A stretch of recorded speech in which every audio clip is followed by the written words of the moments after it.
Okay, முதல்ல வந்து இந்த பிக்சரை நம்ம கொஞ்சம் கலர் பண்ணுவோம். கலர் பண்ணி கொஞ்சம் ஷார்ப்னஸ் பண்ணி எடுப்போம். முதல்ல ஃபில்டர் கேமரா ரோ.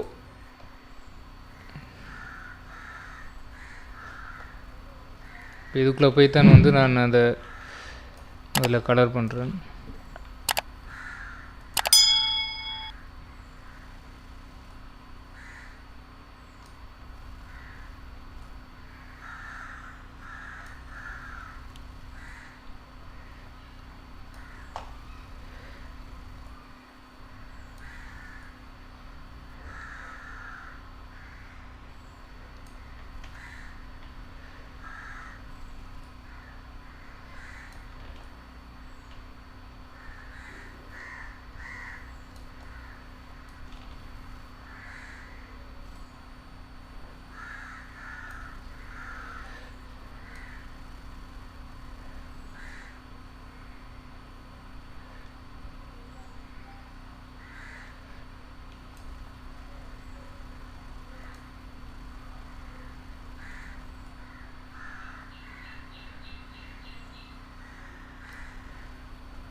ஓகே, இப்போ வந்து கலர் பண்ணியாச்சு.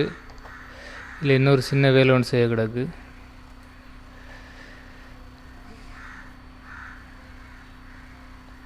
டீட்டெயில்ஸில் போய் கொஞ்சம் நாய்ஸ் ரிடக்ஷன் பண்ணிவிடும்.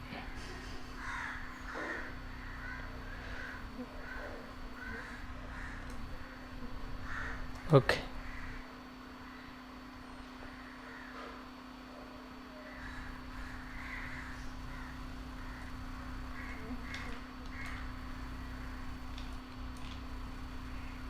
இப்போ இதெல்லாம் உண்டா மெர்ஜ் பண்ணிடுவோம். ரீஸ்டரைஸ் பண்ணிட்டா எல்லாம் உண்டாயிரும். இப்போ நான் இதில் இன்னொரு கொப்பி ஒன்று எடுத்து இந்த சப்ஜெக்டை மட்டும் தனியாக கட் பண்ணி எடுக்க போகிறேன். லேட்டஸ்ட் வெர்ஷன் ஃபோட்டோஷாப்பில் வந்து இதில் பார்த்தீங்கன்னு சொன்னால் குயிக் செல்லிங் வந்து இப்போ பேக்ரவுண்ட் ரிமூவ் பண்ணுறத கொடுக்குறேன். சப்ஜெக்டை மட்டும் தனியாக எடுத்து பேக்ரவுண்டை ரிமூவ் பண்ணிடும். இது வந்து ஃபோட்டோஷாப்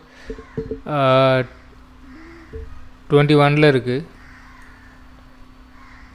அப்படி இல்லைன்னு சொன்னால் நீங்கள் பேக்ரவுண்டை இந்த மாதிரி மார்க்ஸ் பண்ணி கட் பண்ணி எடுத்துக்கிட்டீங்கன்னு சொன்னால் உங்களுக்கு ஈஸியாக இருக்கும்.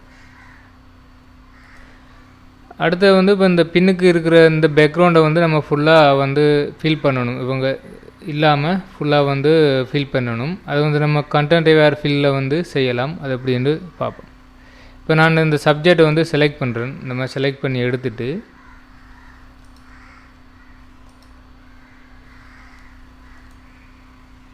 இதை பாருங்கள், ஃபில் இதில் கண்டென்ட் வேர் ஃபில் இருக்கும். இதில் வந்து உங்களுக்கு பேட்டர்னில் கொடுக்கலாம், ஃபோக்ரவுண்டுக்குள்ளே பேக்ரவுண்டுக்குள்ளே இந்த மாதிரிலாம் சேஞ்ச் பண்ணலாம். நான் வந்து கண்டென்ட் வேர் ஃபில் கொடுக்குறேன். என்னத்துக்குன்னு சொன்னால் பின்னுக்குள்ளே பேக்ரவுண்டை வந்து அந்த ஷேப்பாக இந்த இது தெரியாமல் அப்படி எல்லாத்தையும் பேஸ்ட் பண்ணுறதுக்காக வேண்டி.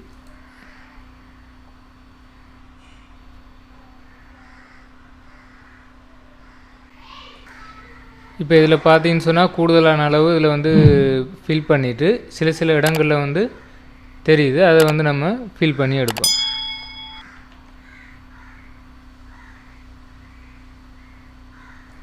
ஸ்டாம்ப் டூலில் போயிட்டு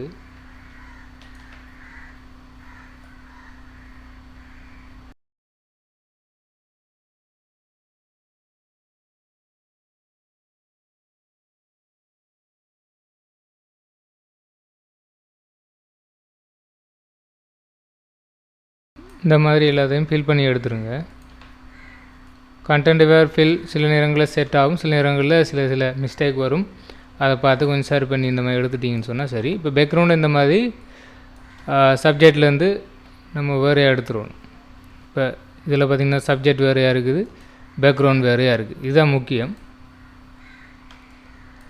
இப்போ இன்னொரு லேயர் உண்டு, எம்டி லேயர் ஒன்று எடுத்து நம்ம ஒரு பைட் பேக்ரவுண்ட் ஒன்று கொடுத்துருவோம்.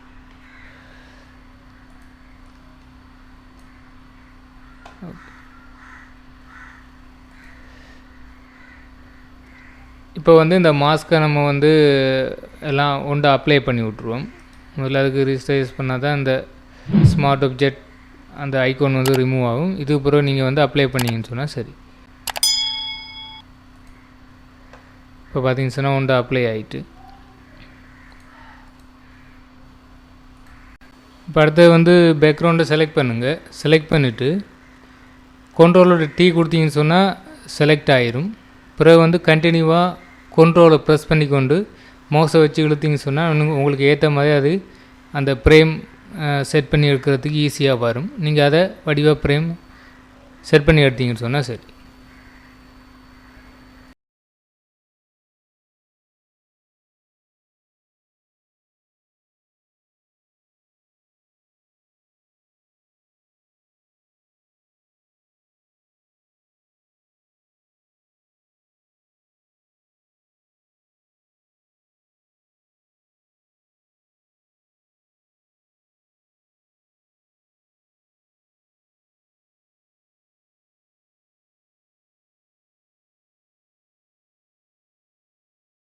இப்போ இந்த மாதிரி ஷேப்புக்கு எடுத்தாச்சு. இப்போ என்ன செய்யணும்னு சொன்னால் இவரை மட்டும் தனியாக அதே ஷேப்புக்கு வெட்டி அந்த ஃப்ரேமுக்குள்ளே வர மாதிரி செட் பண்ணணும்.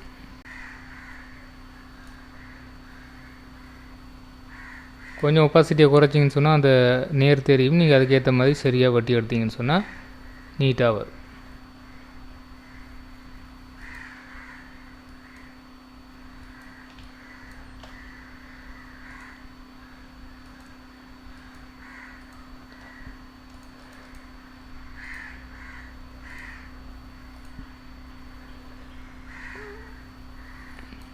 வெட்டி எடுத்துகிட்டு இப்போ அவரை கட் பண்ணி விட்டிங்கன்னு சொன்னால் சரி.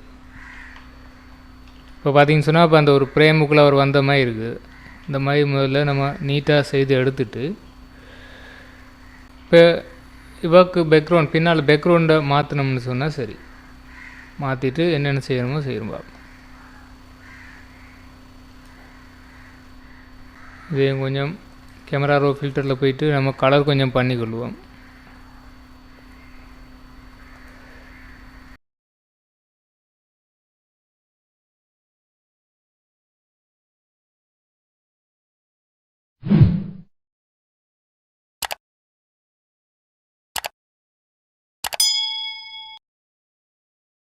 ஓகே,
இப்போ இதில் நான் வந்து செலக்ட் பண்ணுற டூல் வந்து எடிட்டுக்குள்ளே பொப்பெட் பாப்னு இருக்கும்.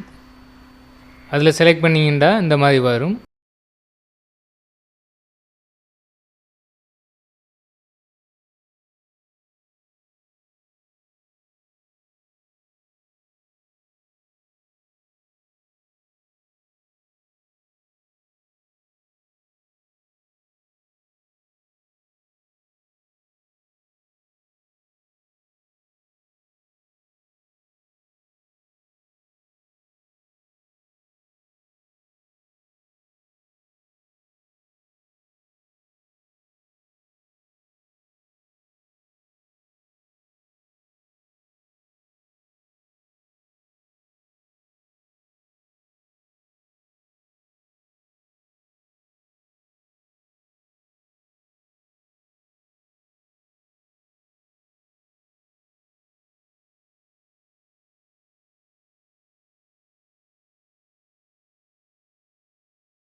நீங்கள் கலர் பண்ணும்போது நியூ அட்ஜஸ்ட்மெண்ட் லேயரில் கலர் பண்ணிங்கன்னு சொன்னால் ஒரு மாஸ்க் கொண்டு வரும். அப்போ நீங்கள் கலரை அட்ஜஸ்ட் பண்ணிவிட்டு கண்ட்ரோலோட ஐ கொடுத்தீங்கன்னு சொன்னால் இன்வெர்ட் ஆயிரும். பிறகு உங்களுக்கு தேவையான இடத்துக்கு மட்டும் நீங்கள் அந்த கலரை அப்ளை பண்ணலாம். ப்ரஷ் டூலை கிளிக் பண்ணி இப்போ மாஸ்க் வந்து கருப்பில் இருக்கும்போது ப்ரஷ் டூல் வந்து நீங்கள் ஒயிட்டில் செலக்ட் பண்ணி எடுக்கணும். எடுத்திங்கன்னு சொன்னால் அதை அழிச்சு கொண்டே வரும். உங்களுக்கு எங்கெங்கே கலர் தேவையோ அங்கே வந்து நீங்கள் அப்ளை பண்ணி கொண்டே வரலாம். அது வந்து ஒரு ஈஸியான நல்ல வழியாக இருக்கும். அது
ஓகே ஃப்ரெண்ட்ஸ், இப்போ எல்லோரும் வீடியோ பார்த்துருப்பீங்க. உங்களுக்கு இந்த பதிவு பிடிச்சிருக்கும்னு நான் நினைக்கிறேன். உங்களுக்கு பிடிச்சிருந்தா கண்டிப்பாக சப்ஸ்கிரைப் பண்ணி விடுங்க, லைக் பண்ணி விடுங்க.